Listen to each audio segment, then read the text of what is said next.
Are you ready to rewind? Take a nostalgia-filled ride back to a simpler time. It's Acid Wash Memories, a retro pop culture celebration. And now your hosts, Joe Murata and Michael Quinn. Hello, everyone, and welcome to episode number 32 of Acid Wash Memories, a retro pop culture celebration. Today, we're talking all about Super Mario Bros. 2. My name is Joe Murata, joined, of course, by Michael Quinn. Hello there, Michael. Hi, Dose. Here we go. Super Mario Dose. Super Mario Dose. What is that? Well, thank you guys for having a dose of your retro pop culture. We'll start with that one first and foremost. Thank you guys for being here. We're going to be talking about Super Mario 2 and also Super Mario 2 very shortly here. That's why I asked what is that, because which one are you talking about? Depends on where you're listening from, perhaps. Thank you guys so much for being here. If this happens to be your first time, I want to remind you that we do have 31 other episodes available. Where, Quinn? In the archives. In the archives. And one of those episodes, by the way, is Super Mario Bros. 1, and we actually go into the history of how we got to that game. Donkey Kong and Mario Brothers, and even Wrecking Crew is mentioned. Yeah, you might want to turn this one off, listen to that one first. Yeah. Because this is part Dose. This is part Dose, so... And obviously, if it's not your first time, you know the routine around here. And one way or another, be sure to follow us on X or Twitter or whatever it is these days when you're listening. How long do you think the X is going to last? I feel like people are taking bets now. There's got to be something in Vegas about this. Oh, you think so? Oh, yeah. Odds makers, huh? This is not going to work. Well, people are still calling it Twitter. Well, even though it says X all over it. You can go to the website. It's still twitter.com. No, you can go to x.com, too. I'm not doing that. Yeah. But you can, folks. Whatever you do, with no judgments here, just follow us, please. You can also join our Facebook group, Acid Wash Memories on Facebook. It's a useful place for Facebook. You don't have to argue with your uncle about politics on there. You could just talk to us about old video games. You also don't have to type f.com to get there. No, it's not f.com or fb.com. Yeah. Just go to our Facebook. It is Acid Wash Memories on Facebook. And that is that. Okay, all the preambles out of the way. We did it all. So I want to remind you guys that, again, Mario 1, we covered extensively, or did our best to, and the lead up to it. And where we left off in that Super Mario Bros. 1 episode was a very successful game. So before we talk entirely about Super Mario 2, I do want to preface this, Quinn, by saying Super Mario Bros. 2, the United States version, right? Yes.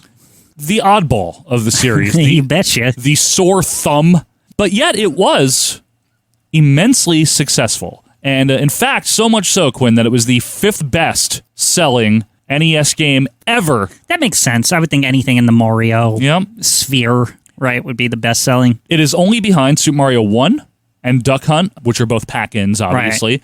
Super Mario 3, which also had a stint as a pack-in, and Tetris, which also had a stint as a pack-in. Yes, it's even ahead of The Legend of Zelda. That's interesting. Yes, it is. And Metroid, too. And Metroid, and all the other classics. But you know what? The best part of it, it wasn't even originally the sequel. Yes. That is the best part, and that is the story we're telling. It was some other thing. But I gotta say, Quinn, pardon the pun coming up, I love the game, warts and all. Your thoughts on this game, Super Mario 2? When I eventually got to play, because I played the Super Nintendo remake of it, man, I was like, what the hell is this? Really? And it felt more of a curiosity. I've never thought it was even close to one of the better ones in the series, to be fair. Really? Yeah, I don't. I think even some later ones are better than it. Polarizing game. Yeah. It is, honestly. Some people share your sentiments, and some are like, no, this is a great game. I guess I stand with there's a reason they never, followed up with the, picking up things. Okay. They never tried to, make their own version of that, because this isn't even their own version of that. In a sense, it's really not. Yeah. We're going to tell that story, folks. We want to know what you think of Super Mario Bros. 2. You can, of course, do that on Twitter, X, or on Facebook. But before we get started, Quinn, what is a sequel? A sequel is the second of something that's good, usually. Okay. The old saying goes is the sequel is never as good as the original. Ooh. However, there are exceptions such as Terminator 2. Godfather 2, some would say. Godfather 2, some would say, and very many others nowadays. But yeah, that's a sequel. Well, let's find out if Mario 2 is as good as the original, or maybe better. Super Mario Bros. 1 was a blockbusting success, released in the fall of '85 in the New York market in the United States, and then by early 86, maybe April 86, everywhere else in the United States. Huge hit. This is as big or bigger than anything the toy industry has ever seen. I'll give you one comparison. Barbie, which is an institution, does about $500 million a year. Nintendo does over 3 times as much. Obviously led to sales of the console itself. People were buying Nintendos just to play Super Mario 1. Right. That is the game you want leading your console. Oh yeah, it's definitely like, as far as like an attach rate and that kind of stuff, this is the console seller. This is the one, right? Yeah, the killer app, I guess we would say today, Yes. right? And it was a game that, families could play. It didn't have to just be kids or teenagers. There's a 2-player take turns mode. Take turns, and we talked about how well made the game was, all the thought and detail that went into it, and using the best of their technology. And that was Shigeru Miyamoto's crew, R&D4, that's the development team. So Nintendo of Japan, in the wake of the success of the first Super Mario Brothers, they immediately are like, we need a sequel. Right. So R&D4 is once again called upon to develop the sequel. This time around, Miyamoto oversaw the team from like a really eagle-eyed view, but he wasn't in the trenches. He wasn't in the trenches. It was actually Takashi Tezuka, who was like his, second in command. He was the director of the game. And what they did for Super Mario Brothers 2 in Japan, remember we talked about Versus Super Mario Brothers? Yeah. The arcade game? We talked about this in the last episode, available on the archives. That game was a modified version of the first Super Mario Brothers. Right. Some more challenging levels and things like that. Well, they actually took some levels directly from Versus Super Mario Brothers. What else can Mario 2 be? It's just going to be more Mario. But that's exactly right. Yeah. So this was not going to be released, though, for the standard Famicom. It was actually going to be released for their, I guess, accessorial console, the Famicom Disk System. Yes, and what this is, if you don't know.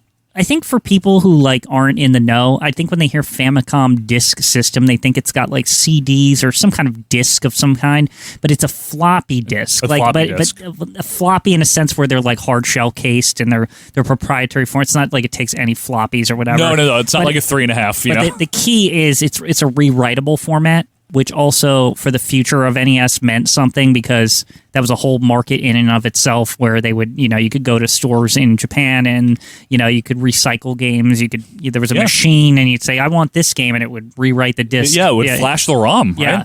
In stores around Japan were Famicom Disk kiosks, and using these, you could rewrite your Famicom Disk with something else entirely.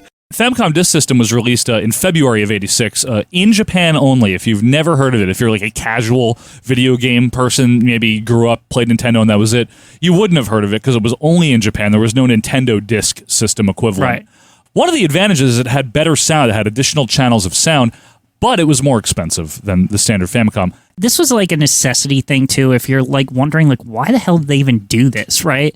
Part of the problem they ran into early on was there was a capacity limit on the cartridges that they couldn't seem to overcome, and so their solution at the time was to use floppy disk because it was a lot more space. But after the floppies came out, they figured out a way to fit more on the cartridges, so they ended up switching back. So there's this weird period of the NES, it's 3 or 4 years of its life in Japan, where everything was just on floppy. Correct. Everything was just on this. And a lot of people got the disc system, right? It wasn't weird to have. No. It was it was just normal. something people had, Yeah. right? It was not. I think that's what's hard for people to understand. Is most Famicom people picked this thing up. Yeah, it wasn't uncommon because all the new games were coming out on it, right? Right. Yeah, and even some of the previously released games like Mario Brothers was on it. Super Mario Brothers, the first one. And it didn't take away your ability to still stick cartridges in. It just went on top of the. Exactly. Right, yeah. That's why I was kind of calling it an accessorial Yeah. console. 199 officially released licensed games were made for the Famicom Disk System, and it was sold until 1990. So like Quinn said, it was 86 to 90, 4 years of the life. And then it kind of reverted back. America back. Never saw it because I believe they solved the problem pretty quickly. In terms of expanding the ROM? Yes, they did. To the point where the U.S. audience was never impacted by this. We never had to touch it. Right. And it was actually, as was the NES, officially discontinued by Nintendo of Japan in 2003. Yes. Which always ridiculous. This is funny.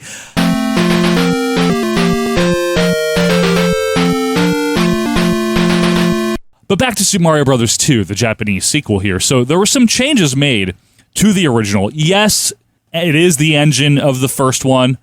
It's the same concept where you control Mario or Luigi, and it's the same damn quest, even. Right. You're saving Princess from the castle. Once again, that's literally the mission is the same. Yes. There's one stark difference, though. There's no two-player mode. In this one, you can just select Mario or Luigi. Right. And this is the first game in the Mario series where Luigi jumps higher than Mario to differentiate them, and he's also more slippery, if you recall. It's more of a choice by the player, strategic. which person they want to use in their quest here, right? You can't switch like halfway through to like another character. No, you the whole game. Yeah. The whole game. So you're committed. But they wanted to make this game harder, so there are things like the infamous poisonous mushroom, which looks nearly identical to the original one. Yeah, so what this does is it basically it's an opposite mushroom is what I like to think of it as. Basically, like if you're big, you're now small if you touch it. If you touch it when you're small, you're dead. Yep. And you know what's kind of funny about it? Essentially, it's just another object on the on the board, but it's a trick. It's a trick one. Right. Another one that they did is they were aware of how people played endlessly the first Super Mario Brothers game and learned all the tricks. Yeah. And learn the levels and could fly through it, even back then. So one of the things they did is they exploited that by putting in trick warp zones where, you would normally get to a warp zone. By then you knew how. You go up the stage, you go around the thing, and then it would take you back a level. Right. This is the primary thing about this game that people love or hate about it. What its aim is, it's supposed to be kind of like saying, oh, you played Mario. Well, now everything you know about it, we're just going to screw with you. We're just messing with you, like every single thing.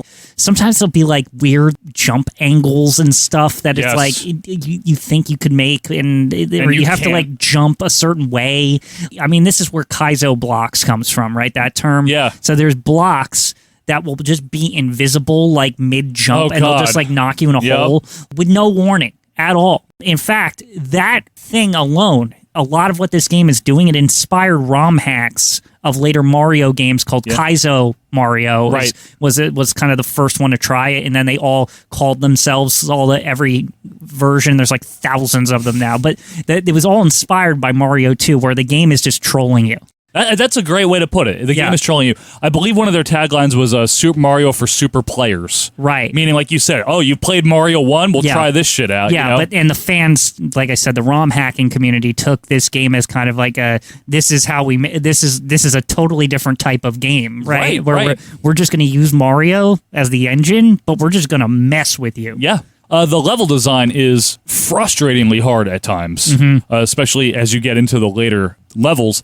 In fact, this was the first game in a series of games that has its own term, Nintendo hard. Yes. And that's that attainable victory, right? It is completable. But you got to bang your head against a wall first and want to rip your hair out. Ass! Some of the other games that fall into that category, for example, would be Contra, Ninja Gaiden, Battletoads, Silver Surfer, those types of games where, yes, you can beat it. Yeah. It is possible. But good luck. Yeah. But it's also very satisfying when you do. Right. That's one of the trade-offs. Right. Yeah. So in this game here, we mentioned how you're doing the same shit. You're going through worlds 1 through 8, right? And then, the subdivisions 2 through 4 of them. You have the fake Bowsers in the castles. And then in the 8-4 Fortress, I want to mention, there is actually a fake Bowser before the real one. Yeah, just to... because you know what? We've already screwed with you enough. Yeah. It's almost like you should have expected this at this point, right? It's like, I don't trust a damn thing that's going to happen at this point in the game, right? And another obstacle that was introduced in this game is wind, where it'll just like push you against the grain. Yeah, the wind in this game is trash. Like it's so frustrating. There's just levels that it's just like, oh, jumping towards something. Oh, suddenly, don't I just like fall straight down. It's true. Neat.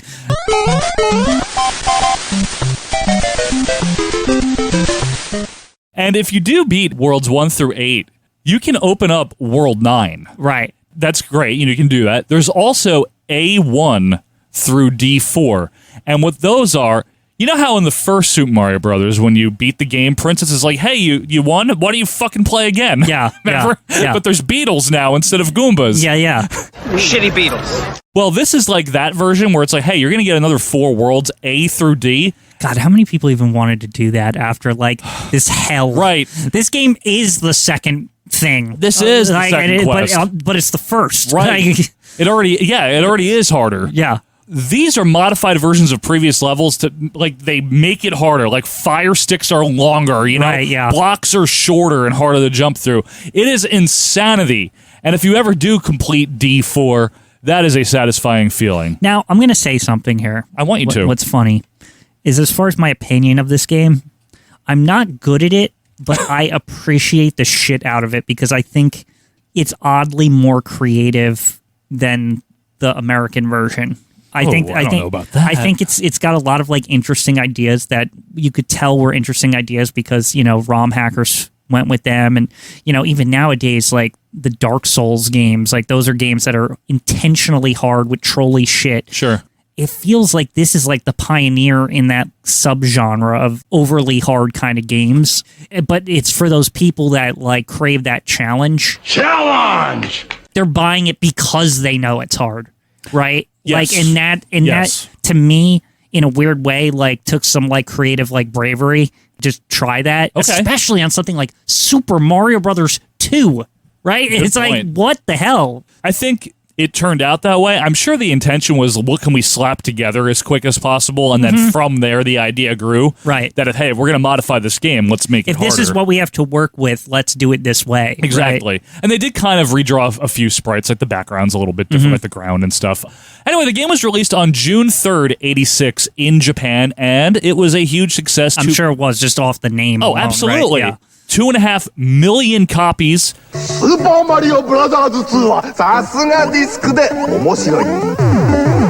Unsurprisingly, it is the highest selling Famicom disk system game of all time because it was not in cartridge form.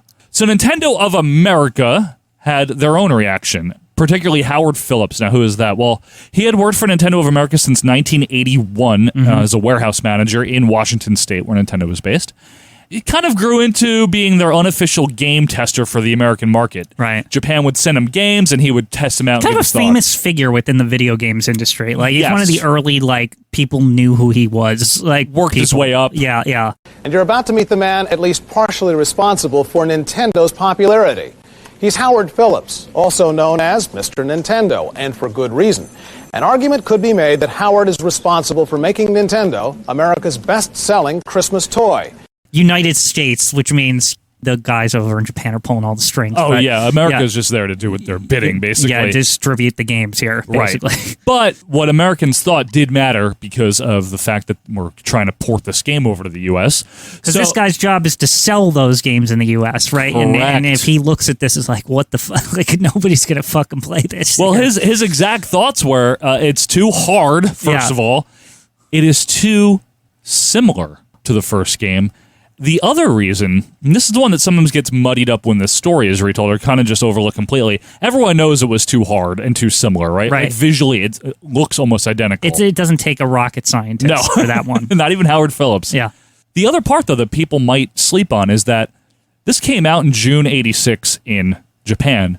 They also were taking it from Famicom disk system form to cart form. Right. They had to obviously trim some fat because, you know, the cart is a little bit less space. You don't have two sides, yada, yada, yada. Right.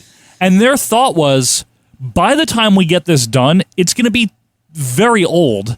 Not necessarily too late for a sequel, but putting this game out, 2 years after the original. It's interesting too because as far from a technical perspective here, how you're saying how it like looks old or whatever. Yeah, it's amazing what from 1983 or whenever the NES launched in Famicom. Yeah, 83. By the time like 88 or whenever Super Mario Brothers 2 came out. The graphical improvements via like mapper chips and like how all these like just something very with the VRAM. Yeah, just all these like very creative ways they were able to like pull more out of this machine. Yeah. To the point where like the games look like dramatically better past past that, like, I feel like 87 is the point where, like, everything starts looking better. I'd say it's around 87 also. Yeah, a lot of the releases just start looking better. You know how a lot of the Atari 2600 games have a classic look? Yeah. A lot of those 85, 86 Nintendo games have that distinctive early Nintendo look, like your Kid Icarus and Balloon Fighter or whatever. It's pre-mapper chips. Like, they were just using what the console had, and the carts, all they were just flat out, like, ROM. Right? They were nothing else other than that. And then they figured out this method where, you know, there's a chip in here for the ROM, but we can also fit stuff that can interface with the console, and they can use the features of those chips. And for those of you that really don't know what we're talking about, we're sorry. Basically, think of it as it accentuates or extends what the console is doing. Like an expansion card. Exactly. You know, like, but it's in the cartridge. Exactly. Because if you ever open up a Nintendo cartridge, this is maybe getting a little technical, but it looks like a circuit board, essentially, like, if in layman's terms. Yeah, right? No, it does. You know, and visually. That's what it is. So what they figured out is we can put chips that actually do stuff in the game and not just the game. Not just the game, right. Exactly. As far as Super Mario Bros. 2, we know it did not get released in the United States of America at that time. Mm-hmm. It did, of course, come over to the U.S. As part of Super Mario All-Stars in 1993 as Lost Levels, but we can save that for when we hit the 90s, because we have another game to get into here. And of course, that one was being developed by Nintendo. They were tinkering around, Quinn, with an idea, okay? Here's the idea that they had. One of the new game, Miyamoto was, of course, the one leading this charge. Maybe it would be a Mario game, but they didn't know. But mechanically what they wanted was a vertically scrolling game where you could pick up objects and pick up other players on the screen and throw them around. Right. That was Miyamoto's idea, and he had the work being done by Kensuke Tanabe. So they got a little work done, and they tried to prove out the concept of this vertically scrolling game, you know, with throwing stuff. Mm-hmm. And they're like, all right, this might be a little bit ahead of its time. It's too advanced for what we want to do. But they kept it in mind. They parked that thought. Just the basic concept of picking up shit. Yes, and jumping upwards and having the screen scroll, you know, vertically. Meanwhile, Fuji Television, a very obviously large broadcasting company in it's Japan. like one of the biggest channels over there. Yeah, it's like our NBC or ABC. They were planning an event known as Yume Kojo, which translates roughly to Dream Factory or Dream Machine. Now, this festival is a large multicultural, I guess, carnival almost, you know, for lack of a better term. Arts festival. Kind of, yeah. Involving 3D displays and holograms and other... Kind of like the Japanese World's Fair or something like that, right? Yeah, there you go. Yeah. Other, like, technology that was, like, very ahead of its time for the mid-'80s they wanted to show off. This fits Japan, bubble Japan, you know, that the economy bubble, where they were just, like, they were like the kings of technology in the world during, like, the mid-'80s, right? It was Absolutely. Like, it's like, you know what? We're going to have, like, festivals and stuff and, like, show off all this shit, right? It's like, it's like quintessential, like, economic bubble Japan, right? 100%. And Fuji TV was the main driver here, you know? Right, yeah. It was like Carnival, but in Japan and sponsored by Fuji TV. It would be a large-scale outdoor summertime event with a focus on new media with technology exhibitions. So the opening day after all this planning was going to be set for July 18th, 87, to timestamp that. Mm-hmm. That's where we are, in Osaka, Japan. And this is not just one day. This is like a weeks-long festival all over, right? Just like the old World's Fair. That's like how it was. Exactly. So they had put in, well before this July 87 date, huge, long, extensive promotion. We're talking Japanese TV and radio, print media. They were selling shirts and toys, characters. It's easy to do that when you're the television company. You're the TV company. Yeah, you know. They invented characters for this to be the mascots, so to speak, for the festival. Yeah, for the Yume Kojo Festival. One of them was named Imogene, which is Imagine, translated in English, and Imogene's family. And we'll get back to them. But all sorts of masks were created and sold for the event. And music, songs were made. There was a theme song for it, Arabian Nights.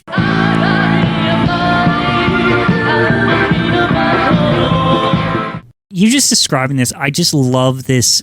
We have a lot of money, Japan in the 80s, like so much, because I mean, they just let it all fly out for this, this bullshit, basically, right? It's like there's no like need for this. Damn, right? Quinn. I guess you know not, you know what I'm saying? Like it doesn't serve a purpose other than to show off shit, right? Well, that's true. Yeah, it doesn't. And like that's what's so fascinating. It's like they were so like proud, right? And like all this tech, all this work being put in to show it off, and making characters just for that show, making songs. Yeah, making songs. Like I don't know, it's just shirts. I like the excess, but you like the decadence. I like it because a lot of work goes into it's like so a lot of effort, right? So much, and I like weirdly appreciate that, right? Like where it's like this is just a couple weeks, and we're gonna write storylines with characters, right? And write music and all this stuff, right? We talked about Woodstock '69 coming together. And was like, I guess we'll do it here. Yeah. Meanwhile, Japan here in '87, we're going all out, like, making toys for this shit. The TV company's gonna do it. Like they're gonna fund it. Right here in the U.S., we'd be like, "What? ABC is putting this together? Fuck them!" Yeah. But anyway, one of the things, in addition to all this deluge of stuff that Fuji TV wanted to help promote this, was a video game, or as it would derisively be known as, an adver game. Yeah. Well, I mean, if it's if it's showing off your new tech, I mean, what is a big industry in Japan in the 80s? The video game industry, games. Right? It's like, so we got to have a video game, right? That's right. Enter Yumikojo Doki Doki Panic for the Famicom Disk System. Now, Yumikojo, the name of the festival, translates to Dream Machine or Dream Factory. Doki Doki Panic is Doki Doki is an onomatopoeia for the sound a heart makes. Yeah, it's a heartbeat. The thump. Yep. Thump, thump, thump, So thump. it's supposed to roughly translate to heart-stopping panic. I've also heard heartbeat panic. Heartbeat panic, yeah. I've heard multiple translations here. So Fuji, because this is their idea and their characters and their property and all this, they co-produced the game with Nintendo of Japan. And Nintendo, being resourceful, reused the prototype that they had been tinkering with the vertical scrolling and throwing things around, scaled it down, modified it, and used that in a side-scrolling but also vertically implemented game. Isn't that like so fascinating too? It's like this idea that they kind of discarded, and like there's a festival, and obviously they want to be represented at it because all the best technical companies in the country are going to be there. The technical and the high-flying. Yeah, and so we're you know what? We have this thing on the side. We can kind of put a couple manpower behind it for a week or two or whatever they did, and then make something. Make something out of it, exactly. And that is how Japan was introduced to Doki Doki Panic. Probably not an unfamiliar term to those of you that know the Mario series. Right. But it also could be the first time people are hearing it, so that's why we're explaining what it is. So Doki Doki Panic, to give you an overview, it takes place in the form of a story, and that story is a green toad-like creature named Mamu has invaded the peaceful land of Mu, and he used the Dream Machine, if you will, to make monsters. And somehow a monkey named Rusa got his hands on this book. He gave it to, remember, Imogene? Yeah. He has two younger twins, Pokey and Piki. It sounds crazy because Joe's saying all these characters, but there's a reason, like, gameplay-wise, we're being introduced to 4 people. Yes. Right? So, Pokey and Piki wind up ripping out the last page of this book, right? Yeah. And that means the ending is erased. Of course it means the ending is erased. Well, naturally, right? I mean, you rip a page out of a book, what happens at That's the end? it. I It's don't gone. know. It's gone. So Mamu, remember the green toad-like creature, he is now freed somehow from the book. And he comes through the book, kidnaps these two twins. So Imogene, his girlfriend Lena, and Mama and Papa, who are his parents, clearly, they have to go save the twins. Got to go on a quest here. In the land of Mu. So all 4 playable characters, Imogene, Lena, Mama, and Papa, this is insane. They all have to complete the game for the game to be over. Really? In the original? Yes, you have to play as all 4 of them and beat I it. did not know that part. Yes. You know what I think's interesting about this? You know, a lot of the mystery of Mario 2 growing up was, what is all this book stuff? Right. Right? It was like, why is the character select screen a book? Like, yeah, the level card. Yeah, the level, like all of it's like, it's got like a book theme, and right. But it makes more sense when you realize that it's like, well, it's kind of like it's a palette swap of Doki Doki Panic. Yeah, so in a it's lot of like, ways. Man, isn't that interesting? It right? is. It just kind of leaked into the final the US version. Exactly. Now, if you've never played this game, you can look at videos of it on YouTube, or if you're savvy enough, you can get your hands on it somehow. I sure did. You know, the Famicom Disk System version, I played it via emulation back in the 90s. You didn't have a Famicom Disk System? No, I never got one of those. I didn't have the yen for it, Yeah, Quinn. okay. That's a nice pun. Shut up. So I played it, and that's where I discovered some of these things, such as there's no running. Yeah. Imagine playing a side-scrolling Mario-like game without running. Well, here's the thing. It's not a Mario like in isn't. Japan. It's its own thing. It isn't. So That's right. you can live by your own rules, right? Exactly, You don't have Quinn. to put a run button if you don't want to put a run button. They didn't want to put a run button. Maybe that's not what the intention was, How right? do you like that? Come to our festival, fuckers. Yeah. This is our game. yeah, it's not Nintendo. This is not Mario. There's no plumbers here. Yeah. Since it's for the Famicom Disk System, one helpful thing is there is a save feature because you can save to disk. Which was one of the advantages of the Famicom Disk. That's what's one of the killer features to try to get people to buy this thing in the first place. Exactly. Now, folks, we're going to run down the characters here. See if they remind you of somebody that you might have heard of from later times. So, Imogene is the balanced character, meaning he has all good attributes. He's moderately quick, could jump moderately high, moderately quick at picking up things, moderate. Middle of the road. Middle. Then Mama is very good at jumping. Could jump the extremely high jumper. Taller, but very slow. Yeah. A little bit slower. Papa, he is strong and fast, but he can't really jump very high. And finally, Lena, she can hover, but she's also kind of slow and not very quick. So keep those characters in mind. We'll get a little bit more into the gameplay and the enemies later on.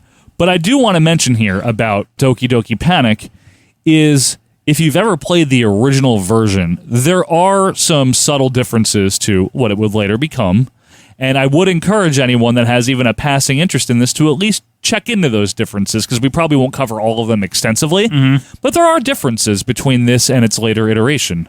And it's interesting to check that out. But like Quinn said, you really do, once you know what this game is about, you understand why Super Mario Brothers 2 is the way it is. The other thing I think the other thing besides the book thing is it has a weird kind of like Arabian Nights kind of theme going on. Yeah. With all the characters. I think that's they're going for like Aladdin, if you don't know what I mean by like Arabian Nights. Because it's not yes, it was a Japanese festival, but you got to remember, a multicultural festival. Multicultural festival, but also it's just a video game, so we can crib off of anything we want here. any stories from around the globe, right? It's Absolutely. So go for it, right? 100%. So, again, this game was essentially an ad, but to its credit, I mean, it's a well-made game. It's unique. Obviously, Nintendo is the reason for that, not Fuji, that it's a good game. I mean, this is what Nintendo's representation at the festival, so they wanted to put their best foot forward. Clearly, 100%. Right? This is the kind of stuff. This is just a Tuesday for us. We just made this. You just quote an M. Bison from Street Fighter. Yep. Perfect. Love it. For you, the day Bison graced your village was the most important day of your life. But for me, it was Tuesday. It did sell 350,000 copies in its lifetime, so it's not like it was a dud. It wasn't going to be a million-something seller. Right. It wasn't intended to be. Did they sell it in stores? Was it accessible, or was it only at the festival No. could get it? They sold it. It came out, I want to say it was 8 days before the festival to hype people up. Gotcha. And then they kept it. And then they just kept it in the store. Yeah, they kept it. It was a regular game, but it was made with an express purpose. However, Nintendo of America, remember them? Hi, we're America. Yeah. We don't matter. Yep. We're in Washington. Yeah. We do what we do what they say. Our landlord's a big meanie. Yeah. They still want, they're like, hey, it's 87. Where's our Super Mario 2, please? Yeah, we got customers here. Right? Could you please? Yeah, people are banging on the doors for Super Mario Brothers 2. Right. And they're like, we don't want that one that you guys made. That thing stinks. Can you imagine people on the Nintendo helpline at the end of every call, everyone's like, where's Mario 2? Right? Yeah, probably. I guarantee you that was going on. Writing letters, all those things. Postcards. People did that back then, too. Of course they did. Writing into Nintendo Power, where the hell is this? I wrote to Nintendo a couple times. Oh, wait, did this... Oh, this was the game that was part of that. Power, so they couldn't write to Nintendo. Maybe the Fun Club newsletter or something, though. Well, that's true, because Doc Lewis told us all about that. Right. Anyway, they decide... in cooperation with Japan, obviously, Nintendo of America says, well, why don't we take this Doki Doki Panic game? They're like, We know you originally started the tech on this as maybe a Mario game anyway. It's unique, it's novel, it's different. It is different. It is not just a reskinning and releveling. Yeah. Why don't you take that, change a few things, and we will make ourselves a Mario game. So after about a year of work, in September of 1988, here in North America, in Europe in April of 89, Super Mario Bros. 2 is released, and we will be talking all about it on the other side of this break because we have to go somewhere right now. We have to go to the Dream Factory, believe it or not. We have to go down the pipe. It's tough out there. Yeah. Folks, take a quick pause here. Do what you got to do. Get a snack, get a beverage, strap in, because on the other side of this break, it's all about Super Mario Bros. 2 in the United States when more Acid Washed Memories returns right after this.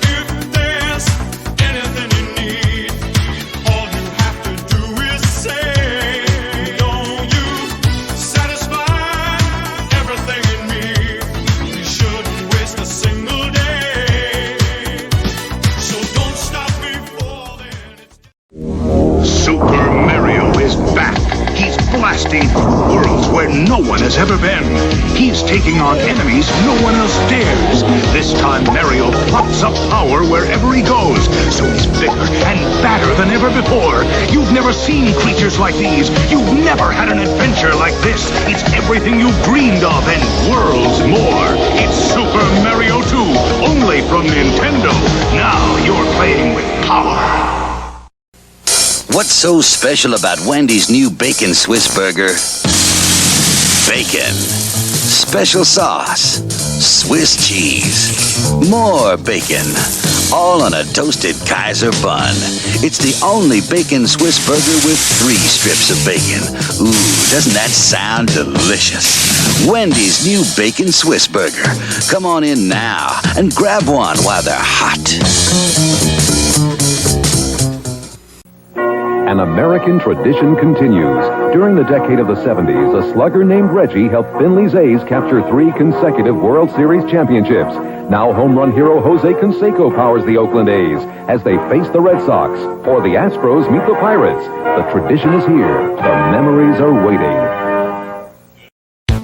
And now we return to more acid-washed memories. Hey! You're still there? I'm still here. Michael Quinn is still here. Hi, Paisanos. Hi, Paisanos. Welcome back to Acid Wash Memories, episode 32, Retro Pop Culture Celebration.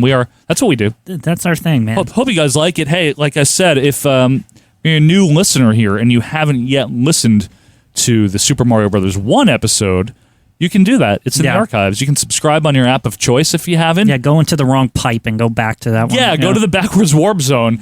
And also get the poisonous mushroom and go to X or Twitter and subscribe at AWM that's Podcast. The poisonous mushroom, all right. It sure is. And you can also join our Facebook group, Acid Wash Memories. We really do appreciate you being here, having a lot of fun in this, we should mention, an ongoing sporadic Mario series. We will be covering multiple games as we go on. This isn't the only. We're not ending on 2. No, imagine. Bye. Yeah, just never mention ever again. And that's the story of Super Mario Brothers.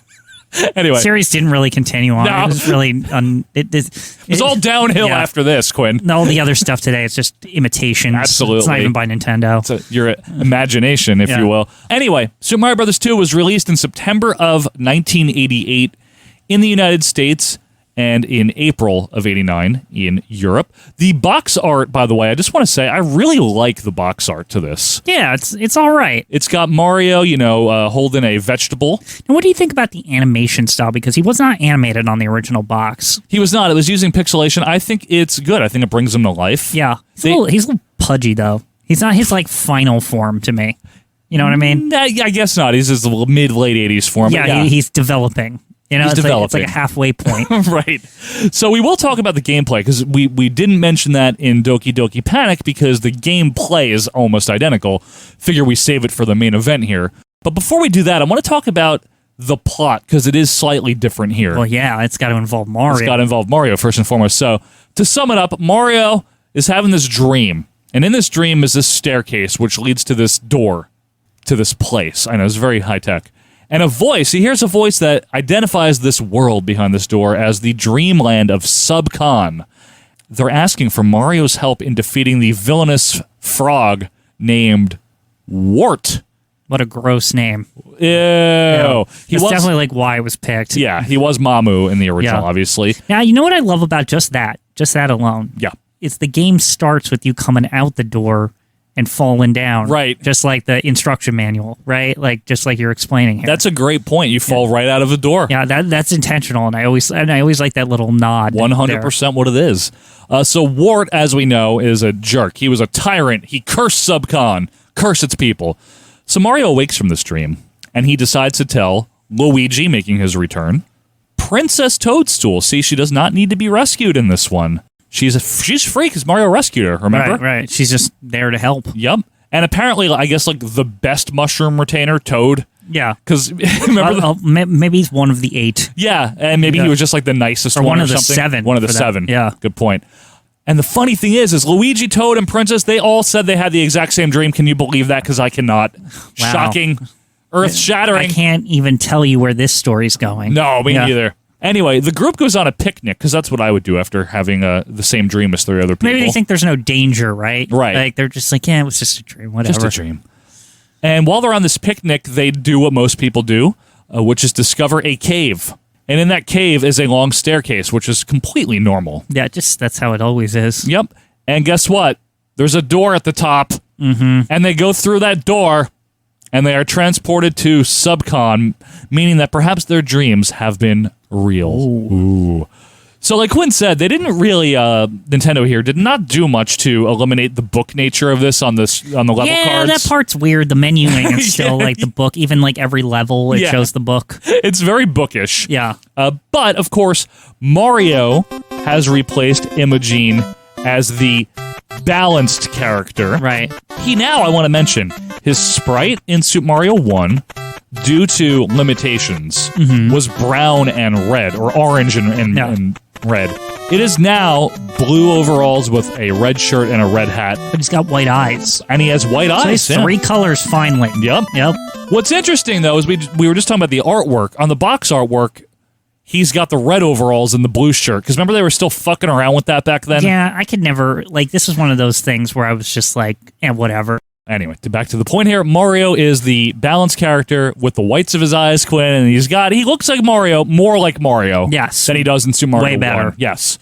Now, remember Mama, the tall character, the high jumping? One that's like holding a purse or something? Yes, I don't know. has a hood. Yeah. Well, Luigi has taken her place, and for anyone that wanted the minor trivia of in which video game were Mario and Luigi first portrayed with differing heights and differing sprites, it is Super Mario Bros. 2 for the US. There you go. And it was only due to programming, to the previous game. So Papa, he was the guy that was really fast, right? Yeah. He was the guy that was really strong, could pick up stuff. Jump higher or something? No, doesn't jump. Jumps really low. No, when he does his charge jump, I mean. That's the only time he can jump decently, Yeah. Well, Toad has replaced him. Yes. Small guy, quick and can throw stuff. Lena, who was wearing pink, very fittingly. This is like the most obvious one.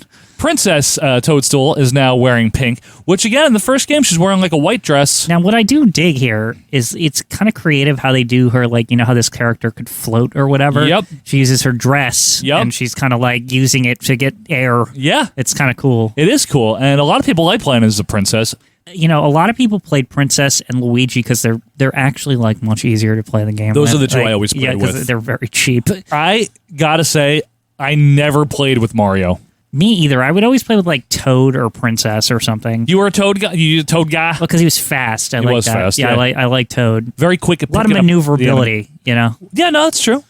So here's some differences from Doki Doki Panic. Again, there's more, but we're just giving you a rundown. In Doki Doki Panic, the grass, because what you do is you pull up vegetables, right? And you throw them at enemies. That's one thing here. You don't stomp on enemies in this game. That could be jarring. If you go from Mario 1 to Mario 2, you're used to stomping on the Goombas and the Koopas, right?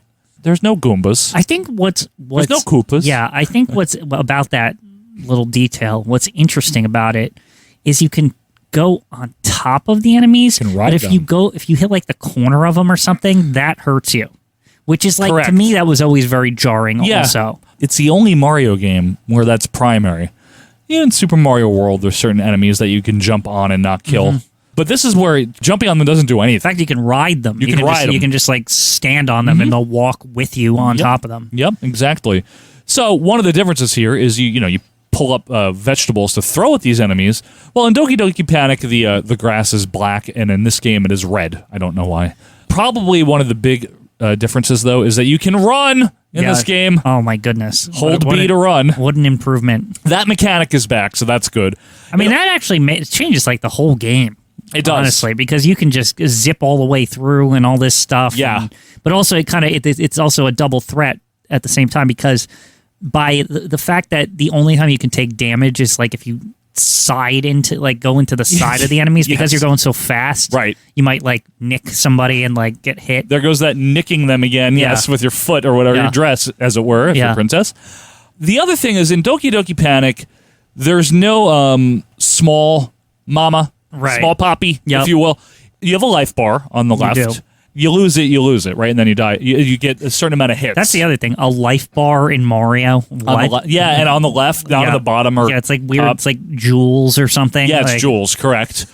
So what they did in Mario 2 is they kept the life bar, but after you take 2 hits, I believe it is, or when you're down to the 1 hit left. It's whatever your last is. Yeah, you can increase it with the potion. Right. Whatever your last hit is, you become small, but because that wasn't programmed in the original game, the characters look comically funny because they have tiny bodies but the same big head.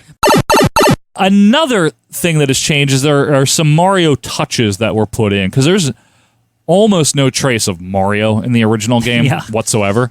So they took like blocks that you throw, they turn them into mushrooms. They look like mushrooms. When you go into the land of subspace, which is where you get a potion, you throw the potion down, you walk into a door, Bill Watts open the door, and then when you go in there, you can get coins to add to your life bar and shit. Yeah. But when you go in there, in Doki Doki, it's Arabian-themed music.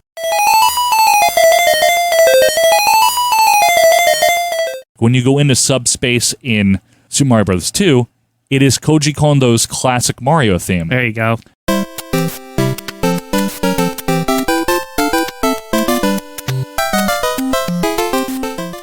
And now, speaking of Koji Kondo, he did the music in this game, even Doki Doki Panic. There you go. Because he was Miyamoto's, guy. I mean, there was probably like 2 people who did music for Nintendo back then anyway. I'll tell you what, though, he was good at it. Yeah. The classic, like, ragtime theme. That comes from this. If you've ever heard that played on a piano, it sounds like a Scott Joplin tune or something like that. And actually, I think a lot of that, too, has to do with the fact that at the character select screen, it's the one thing that's not a book, and it's like, it looks like you're on a stage or something. It does. There's a curtain. It's like there's a curtain. Yeah.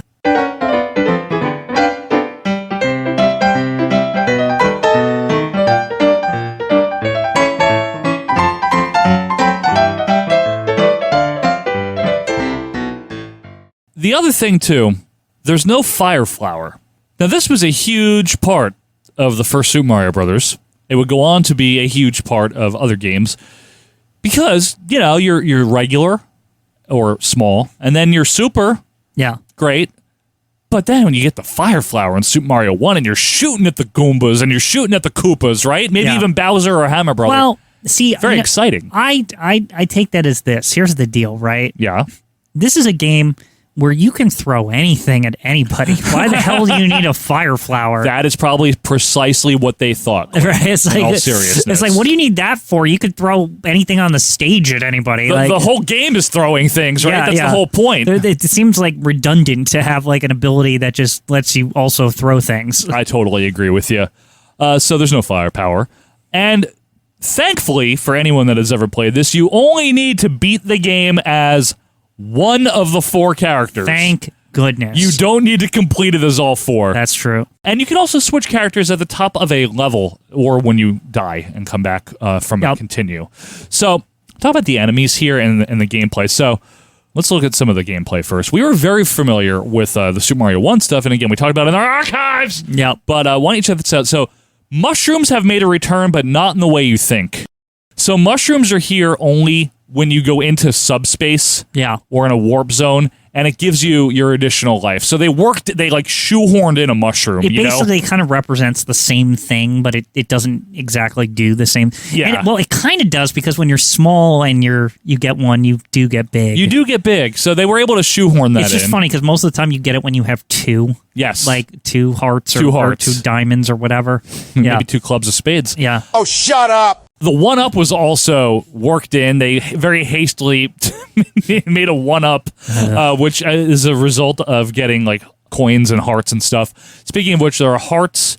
You get those once you've thrown a lot of crap at enemies, and it helps you recover your life meter. I never could figure out what that did as a kid. Seems random, right? Yeah, they would always show up and be like, "What the fuck is this?" And then it would, like, you couldn't even like. I would never even like notice what it was doing. Like, I was like, "What is this?" I like this one. This has returned from Mario Brothers, the arcade game, the POW block. Yes, so this is cool because this was missing from Super Mario Brothers. Yeah. Especially in this game. You know why it's cool is because, hey, we can pick up shit now. Yes. So now you can pick up the POW block and throw it and then break it instead of having to like hit your head on it or whatever. Yes. To use it. And it's one of those Deus Ex Machinas almost, because it clears the screen if you, Right. you know. My headcanon was like, oh, it must be really heavy. So it just like shakes everything. That's exactly what it is. Yeah. There's also a key. You could probably figure out what that's for. It's to unlock doors. Uh-huh. Wow! Sure glad you two are here to explain the fine fucking intricacies of this game. What's next? The vegetables are for throwing? Get the hell out of here. There's the vegetables, like we mentioned. Now, there are 2 classes, Quinn, of vegetables. Yes, there's like the bigger kind and these like tiny ones. The unripened? Yes.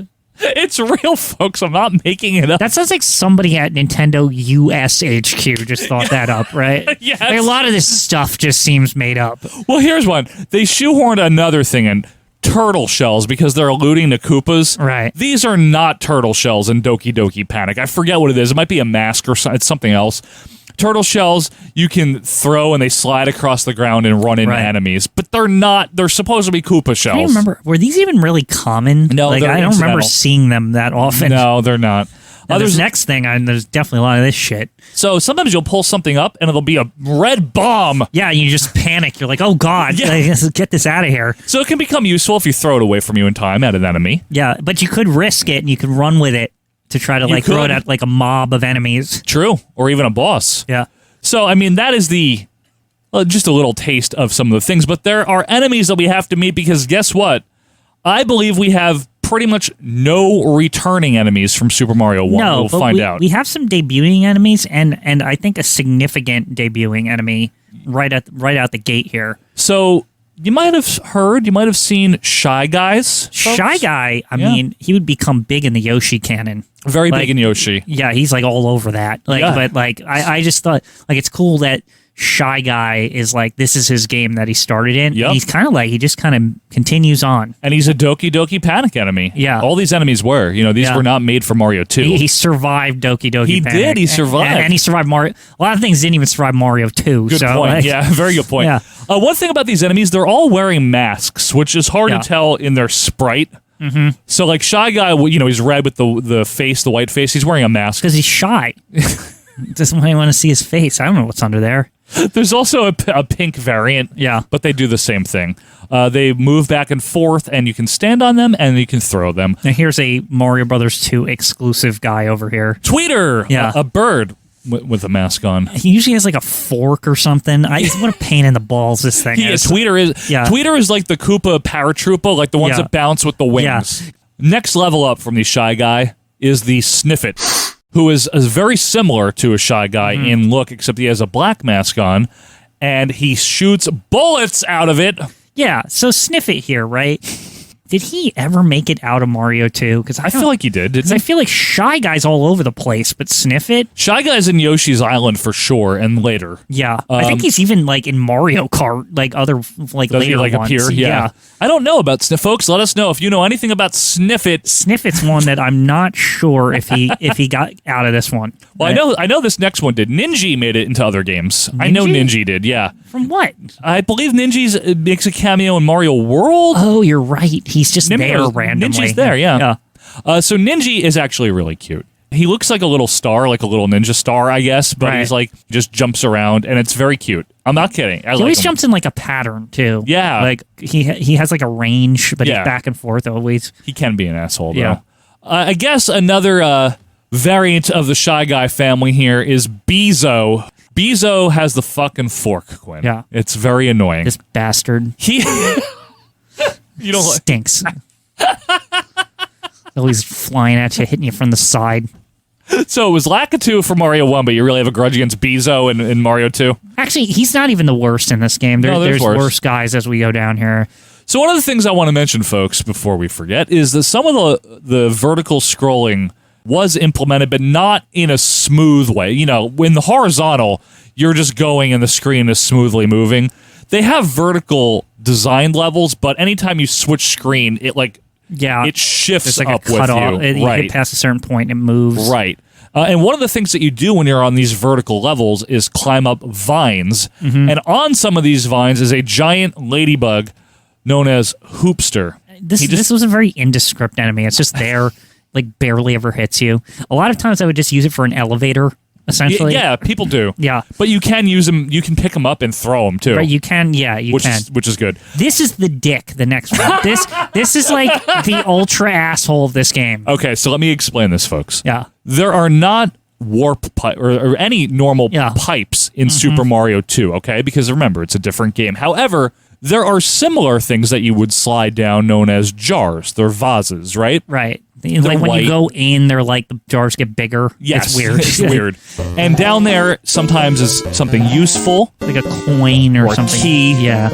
But there's this asshole down there named Fanto. Right. So if you grab the key... This piece of shit. He's the key keeper, right? Yeah. You need the key, by the way, to get into certain things. Let me guess. Like, doors? You dick.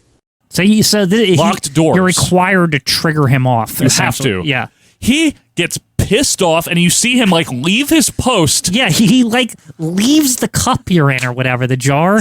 Like he just gets the fuck out, and then he's like all over the stage, and he's like flying all over. But he's trying like to pull you way over faster than Tweeter or Bezo or any of them. He's just like zipping all over the place, getting in your way, and not to mention he's invincible. Unlike Tweeter and Bezo, you can't like go on top of him. Yeah, you can't. Like you touch him anywhere, you're dead. Yeah, you can't throw him. Yeah, you can't pick him up. You can't do anything to him. He's just a fucking pain. Fucking asshole. Yeah, piece of shit. I don't like him. Is he like Lakitu for you? Yeah, he's very Lakitu-like. There's Trouter.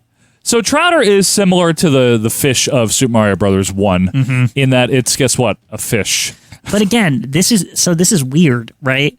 Unlike the fish in most of them, the cheeps. He's another one where you can like weirdly like ride his head. Yeah. Right? Like you can like stand on him and go up and down. Yes, because like, it's very odd. Because I will mention, while there is water, and it looks beautiful, you know, there's like waterfalls and stuff, and you can jump in. Sometimes you can go in them to go down places. Yeah. There are no underwater swimming levels in Mario 2 the way there is in the first game. Yeah. However, Trouter pops out of the water, and like Quinn said, because you can stand on enemies, you can stand on Trouter. Which makes him another elevator character, as I like to say. In fact, there might be levels later in the game where you need him. There's levels where Trouter is just a platform. There's like multiple Trouters, and you have to like jump on them. Yeah, I think you're right. He's just another one of those. And you can also pick him up if it's convenient, if you can get to a platform. But a lot of times you use him as a platform, and there's just a hole underneath, so you can't even like. So it's kind of like begging you to pick him up, like you're trying to resist the urge to pick him up. You're like, wait a sec, like no, like if I pick him up, I'm dead. I've done it by accident plenty of times. Porcupo does not return as far as I know, and he's not too common in this game. I don't ever remember seeing this stupid thing. Like, where the hell is this guy? Not Porcupo. He's not in that much of the game. He basically is the same thing as those spiky assholes that I don't like. The Spinies? The Spinies, yeah. From Mario 1, yeah. Except crappier. He is crappier. This guy would return. Bob-omb. But here's the thing. This is, again, Bob-omb. Is he as common as just the bomb in this? Because I don't... The walking... No.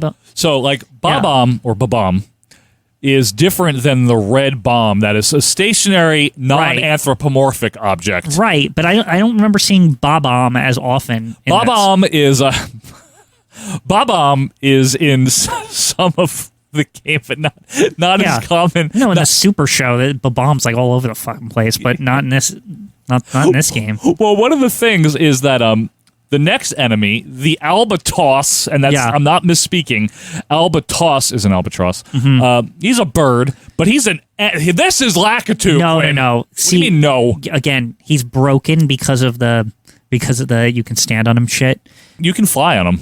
You can, but ride him. Actually, this enemy is not as easy to fly, I feel, but he's easy to get rid of because you can stand. Like, he's not as annoying because you get this second where you can kind of stand on him and fly with him before you can grab him or whatever. Well, yeah. So I just feel like he's less annoying than Piano or whatever that guy was. What's his name? Fanto.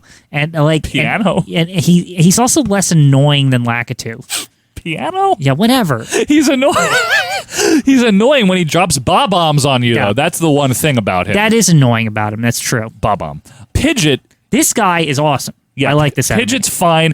He rides a flying carpet. Yes, we're serious. But there's the one thing about him is there's a reward, right? So if you get Pidgeot off the thing, you just pick him up. You can ride the carpet, but when I say ride, it's not like the other enemies where you don't have control over it. Yeah, you actually control it. This is probably the first instance of Mario truly being able to fly in some Super regard. Mario Brothers games, right? Like you where you have full control. Yep. Like you're not limited or anything. Like you're not using an exploit to fly. Correct. Now let us mention that it is temporary. Right, the carpet only lasts so long. It disintegrates, remember? Pidgeot, it's unlimited, but for you, not fair. Suddenly it's breaking or whatever. Not fair. We mentioned that there are not pipes. If you remember in Super Mario 1, piranhas came out of pipes. Well, we have a variant here. Again, this is all Doki Doki stuff. Cobrats. Yes. Again, I feel like it loses the punch of the piranha plants because the piranha plants would hurt you on any touch of them. Yes. With this thing, again, you can land on its head and pull it out of the pipe, and it's well, and they come out of the pipe on their own too. Right? Don't they? Yeah. It's kind of dumb. It's this enemy. I was always this enemy felt useless to me. You don't like the Cobrat? Yeah, it's not that it just doesn't add anything. He's just another thing that I can use as a weapon. Fair enough. You will not see this one too often, but Panzer is that little plant, I don't know what kind of plant. Barely ever see this thing. It doesn't matter. There is Ostro, which is an ostrich, and it is written by Shy Guys. The thing about Ostro, it's not inherently an enemy. The Shy Guys ride them, and it just has and to you can ride them. And you can ride them, yeah. And actually, there's levels where that's very useful. There's levels that are designed that you're supposed to use Ostro to get over stuff. Yep. But you have to get Shy Guy off when the Ostro's going in a certain direction. That's the intention. Yeah, because you can't turn them around. They have to hit a wall. Yeah, you're to just stuck on wherever he's going. So the idea is he's got to miss you first, and then Shy Guy's gonna turn back around to try to hit you, and then you go on him and get him off him. And Ostros, there's one level in World 6, I think, where it's sand or some shit. You have to get over it that way. And there might be a spike one in the Ice World, which is 5 or something. Yeah. Where it's just all spikes and you can ride Ostro. Now, this guy did return in Super Mario World. Right. He was yellow. He's the green returning here. guy here. Yep. Pokey. Yeah. So the cactus. cactus man or whatever. Yeah. What I think's so cool about this guy is that in this game you can't pick him up, right? You can. You can. Yeah. The spikes don't kill you? No. Okay. You can pick them up. Okay, so you can do that in this game, but then what's so cool is they repurpose him in Mario World where you can only eat him with Yoshi. Section by section. Right. And you can pick them up section by section. I always thought that was cool. It's he's just kind of repurposed. Yeah. And it works. It totally works. Right.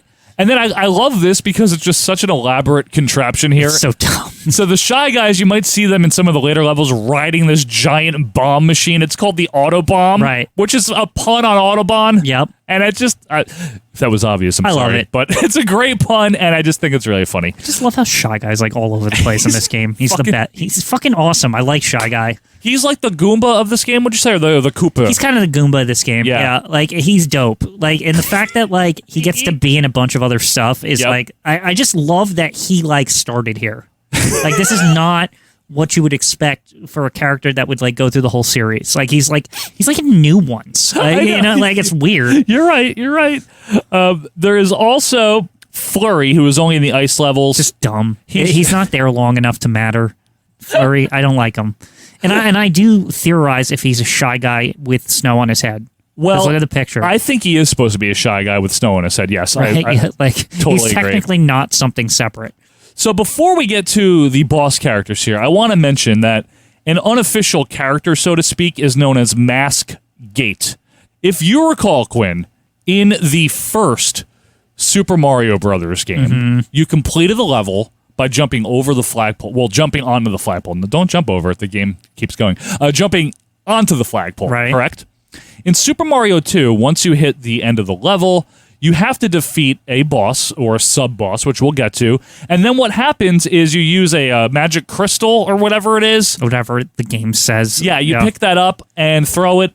And then this thing's mouth will open. It's like a bird, like an eagle. Yeah. Like an eagle's face. It's like, and you go in it, which is just really fucking weird. Can we just say, like, that's not normal? Now, in Doki Doki, that's a mask. This Right. is actually a Super Mario 2 original. Okay. Which is even weirder. Now, can I mention something? He becomes an enemy in one of the levels. Yeah, there's a level where, like, they trick you. Like, you get him open, and then he starts flying around like an asshole. Like, he starts scary. acting like Phanto. Pinocchio or whatever that guy is again. What? Piano, Quinn, yeah. Piano? What's his name? Phanto. Phanto? He starts acting like Phanto. Like, he starts going all, and you're like, what the fuck? And I don't even think, can you kill him? Yeah, you can. I would always just try to avoid him, but you can kill him. He's an awkward shape. Yeah, it is. It's just very unsettling because you're so used to you're cruising along and you know that he's a friend, right? Yeah, it's like, oh, when I see him, the level's over, right? I'll go in his mouth and we'll go to the next thing, right? Exactly. That's what we all say. And then he comes off the wall and attacks you. It's like, dude, it's scary. Fuck. They really screw you over in that part. They do. They pull no punches there. So anyway, the bosses. So the main sub-boss, so to speak, here is Birdo. Now, Birdo is a pink dinosaur-like creature that would endure. I don't know why he's a bird, but I know. Is that because dinosaurs evolved into birds or whatever they say?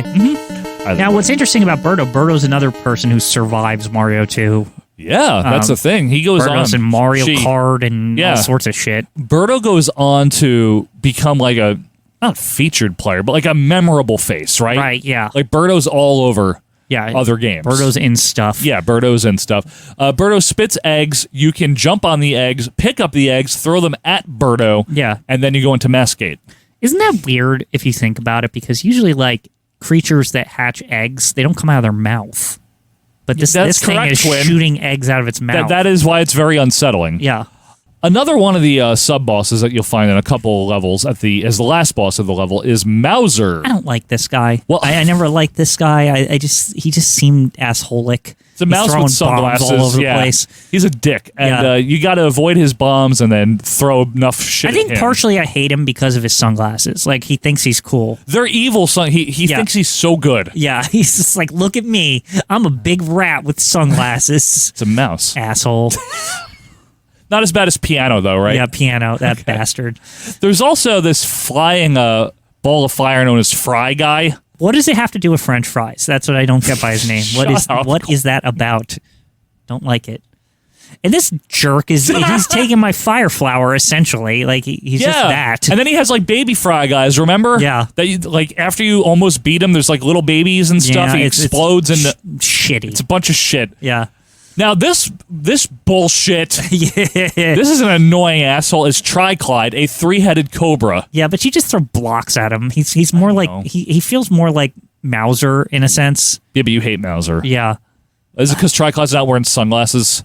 Yeah. That would piss you off, think right? I think Triclyde, I don't have an issue with him because he doesn't think he's good? He's just ugly, and he kind of knows it. Like, you know, it's like, I got 3 heads. Nothing else has 3 heads. Like, obviously, I'm weird, right? Like, he's just trying to, like, live, and you're in his way. You know? Mauser intentionally is like... Mauser's just a big jerk. We got to be real here. Yeah, Mauser's an asshole. Yeah. And then you'll find also on level, Claw Grip. Yes, Claw Grip. A giant crab throwing rocks, because crabs throw the rocks, you know? It's kind of annoying. Yeah, but not too offensive, right? Not too offensive. Yeah. Yeah, I feel like... So that's the thing with this game. I feel most of the sub-bosses, they aren't, like, bad. Well, it is sub-con, so they're substandard. They are pretty substandard, just saying. I feel like they want Triclyde to be the most intimidating, but Honestly, Mauser's kind of the biggest dick of them all. You think Mauser is, huh? Yeah. All right. Because throwing bombs, that's like, it's a little erratic. Yeah. You know what I mean? A little unpredictable, if you will, right? So I just want to mention here the worlds before we move on to the final boss here. There's 7, not 8, and there's 3 stages, not 4. So World 1... Everything's weird in this game. Everything's a little bit less, right? Yeah. World 1 is grass-based, and it got some of the more basic enemies, and Mauser is the final boss. Mm-hmm. World 2, and I really like this, is the desert. Nighttime desert, you can plow your way through the sand in some of the levels. I think it's really cool. Tri-Clyde is the final boss. We're also introduced to Pokey and Cobrat in World 2. World 3 is a waterfall/caves motif, which, again, really cool. This level's cool. Beautiful-looking levels. Again, they're Nintendo. This is Nintendo design this, so of course they are. You get Pidgeot on his carpet in this one, Albatos, Ostro, and Mauser is, again, the final edition boss. Or something. Green ears. God, he just thinks he's so damn cool, right? He thinks he's great. Yeah, I don't like it. He really is a piece. You nailed it. He's a piece. World 4 is the ice/snow level, which would be a reuse, as would desert, motif in later Mario game. Right. Now, the ice, this introduces also the fact that when you run on shit, it's like no control. It's like your Luigi from Super Mario 2 in Japan. Yeah. Same thing. It's annoying. You also have a lot of the auto bombs here. And, of course, because what else would melt ice? Fire is Fry Guy and his little baby Fry Guys, and Phanto, Not of course. Fire Guy, Fry Guy. Fry Guy. For some reason. Fry Guy. Yeah. Because it rhymes, Quinn. Yeah. Don't forget Phanto. World 5 is just nighttime, and it's pretty difficult. The final boss is Claw Grip and his one and only appearance because he's very indescript. Quinn. Yeah.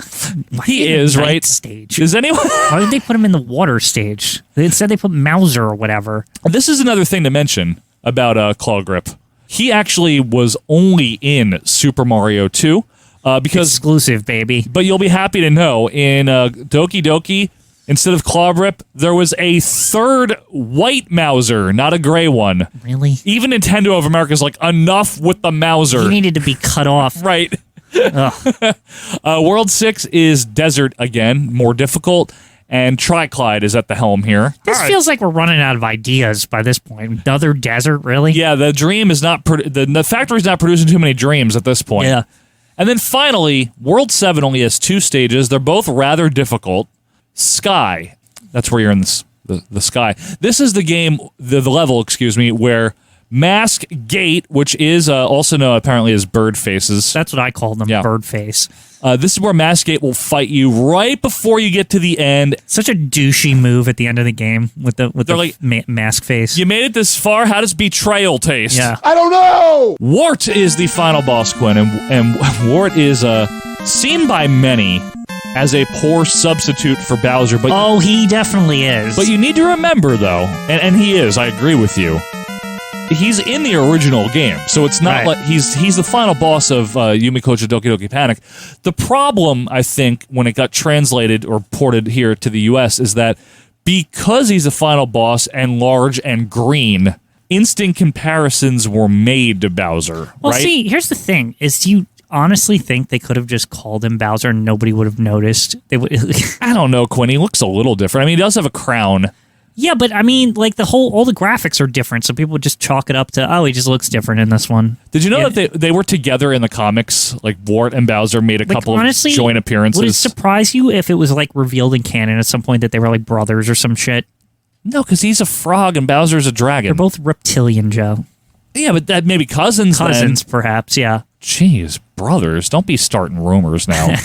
Maybe he's brothers with King Koopa instead of Bowser. Stop. That's the same person and you know it. We're not going to relitigate that when you go back in the archives. But anyway, Wart, his problem, as a final boss, he's less threatening, in my opinion, than Bowser Quinn. Yeah. He is annoying, because what it is there's all these vegetables. He hates vegetables. Mm-hmm. They're shooting out of the Dream Factory or near the Dream Machine. By the way, is that the most kid shit ever that he hates vegetables? Yeah, I know. It's like, he's just like a big kid. Big dumb kid.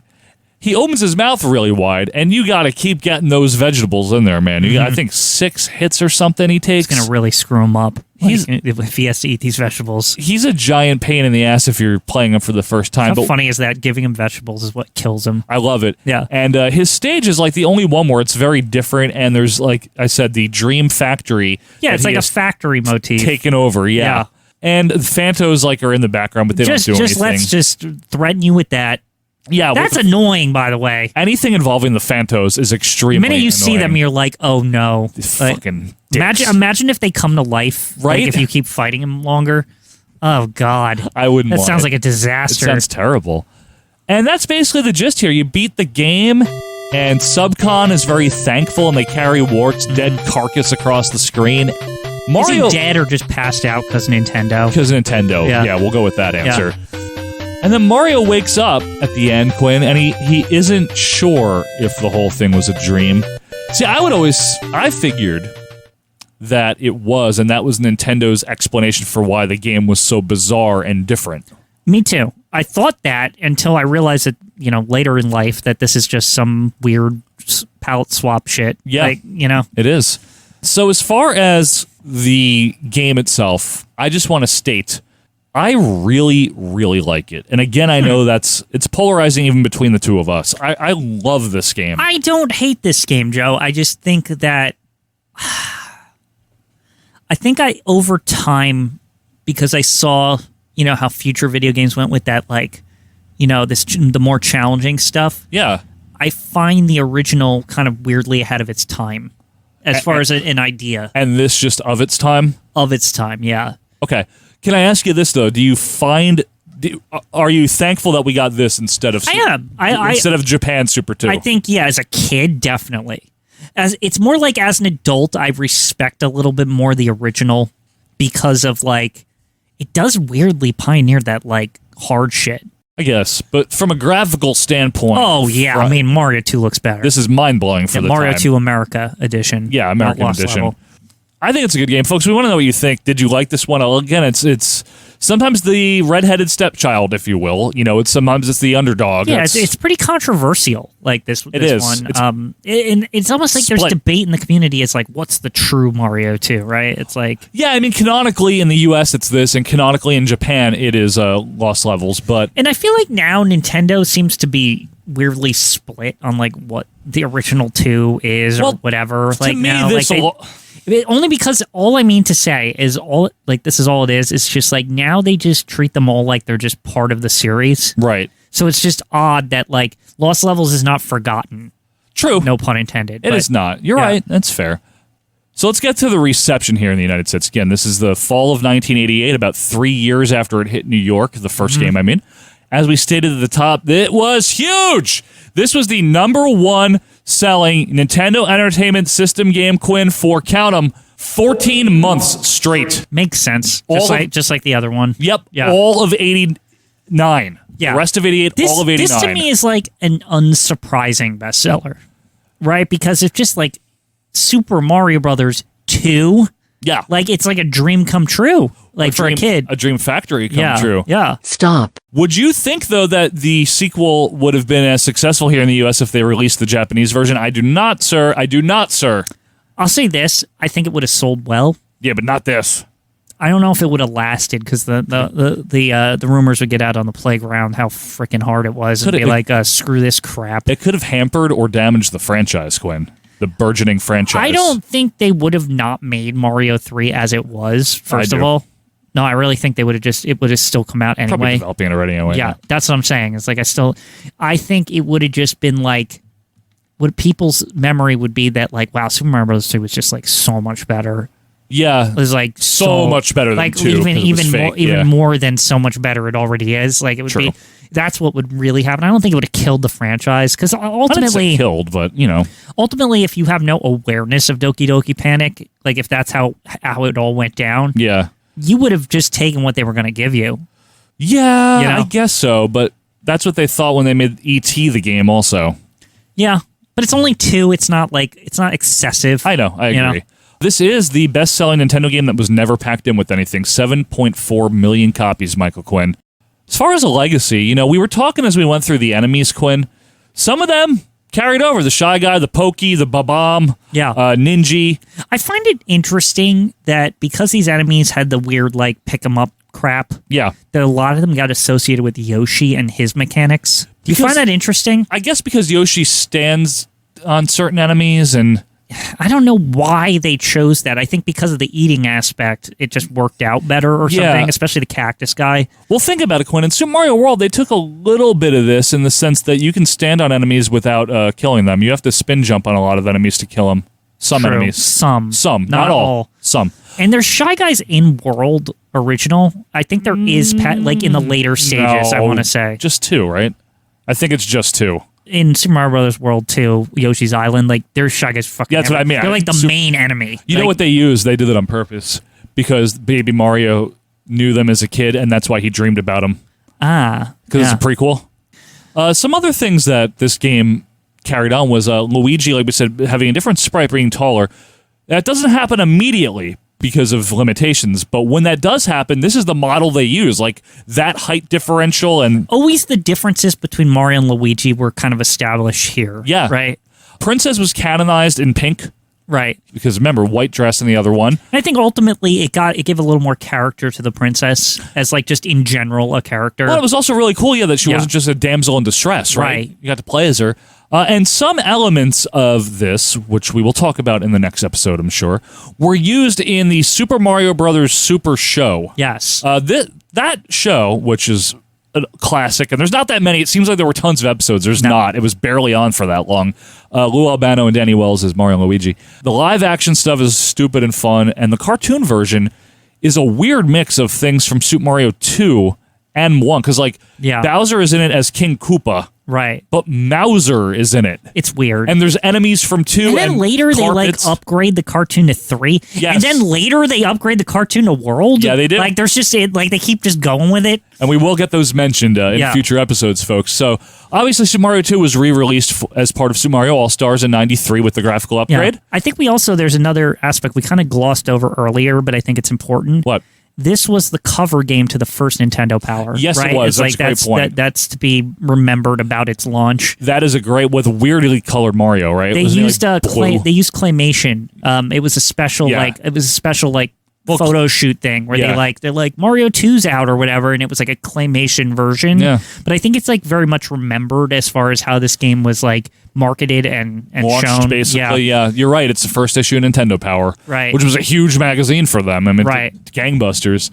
Man, that was to me the first taste of like, wow, this is like behind the scenes of the games, and like, oh, what do people think of them and stuff? Nintendo's making the magazine? Yeah. It was pretty cool. It's weird that we thought that was like made it official, even though that makes it just an advertisement. It's fucking propaganda is what it makes it. Every Nintendo game's great. Yeah. And then they would like somewhat give bad ratings to certain Nintendo games just to like almost like seem like they were like, oh, this is like a real mag. You know what I mean? Try to get some kind of cred. Yeah, it's like, oh, we gave this Nintendo game a 7 instead of like the usual like 9 or 10 or whatever we do, right?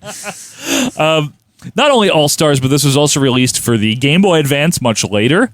And in Japan itself, in the year 1992, as Super Mario USA. Super Mario USA. So I guess one last note here. Again, folks, we're going to want to hear your thoughts about Super Mario Bros. 2. Did you play it when it came out? I played it in 1990. I mean, I wasn't old enough to play. I guess I was marginally old enough to play video games in 88, but I didn't. Played it in 90. Really liked it. Still like it. Hard, but it's not that challenging. Right. Right? I mean, it's a little challenging, but it's not that hard. It's easier of the original ones. I think so. Yeah. But I always liked it. I want to hear, folks, if you liked it or not, do that on Twitter at AWM Podcast. And join our group. But one last note here. This game, Super Mario Bros. 2, was released in September of 1988 in the United States of America. And at that exact same time, over in Japan, another Mario game was just about to be released that would be even more well-received than this one. But that, of course, is a story for another time. Yes. Folks, thank you so much for being with us here. We really do hope you enjoyed this. And if you did, please leave us a review on your podcast app of choice. We will be back next week for something completely different. Not Mario. Not Mario. If you're like, where is it? It'll be coming eventually. But until that time, we thank you so much for being with us here. I am Joe Morata. That is Michael Quinn, and we will see you next week for more acid-washed memories. See ya. Like what you heard? Be sure to leave a review and subscribe on your favorite podcast app. We will see you next week.